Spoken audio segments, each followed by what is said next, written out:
ஆண்டவரே இன்னைக்கு என்னை குணமாக்கும், என் விளக்கை ஏற்றி என் வாசஸ்தலத்துக்கு இரக்கம் செய்யும் என்று நீ கூப்பிடும் பொழுது நிச்சயமாகவே நிச்சயமாகவே சகல வியாதிகளையும் குணமாக்குகிற கர்த்தர் உன் சரீரத்திலிருந்து வியாதியை குணமாக்கி உன் சரீரத்திலிருந்து வியாதியை நீக்கி போட்டு கர்த்தர் இன்றைக்கு உன்னை குணமாக்க வல்லவராயிருக்கிறார்.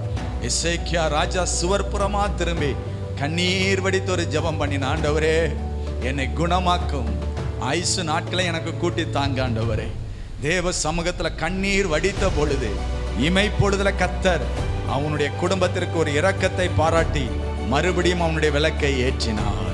அவனுடைய விளக்கை கர்த்தர் ஏற்றினார். உன் கண்ணீருக்கு கர்த்தர் பதில் கொடுக்கிறவராயிருக்கிறார். என்னை நினைத்தருளும். நிறைய ஜெபம் பண்ணல நான், ஜெபம் நிறைய பேர் நினைக்கிறோம் ஆண்டவர் சமூகத்துல ரொம்ப நேரம் அநேக வார்த்தைகளை அலப்பணும்லாம் கிடையாது. ஒரே ஒரு வார்த்தை, என்னை நினைத்தருளும் ஆண்டவரே.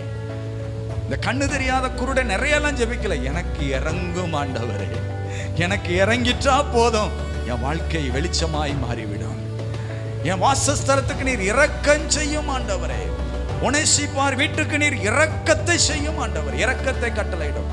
நம்ம வாழ்க்கையில ஒன்றை மாத்திரம் நீங்க நினைத்து கொள்ளுங்க, ஆண்டவருடைய கண்கள்ல மாத்திரம் உங்களுக்கு இரக்கம் கிருபை கிடைச்சிட்டா போதும், உங்க விளக்கு பிரகாசமா எரிய ஆரம்பித்து விடும்.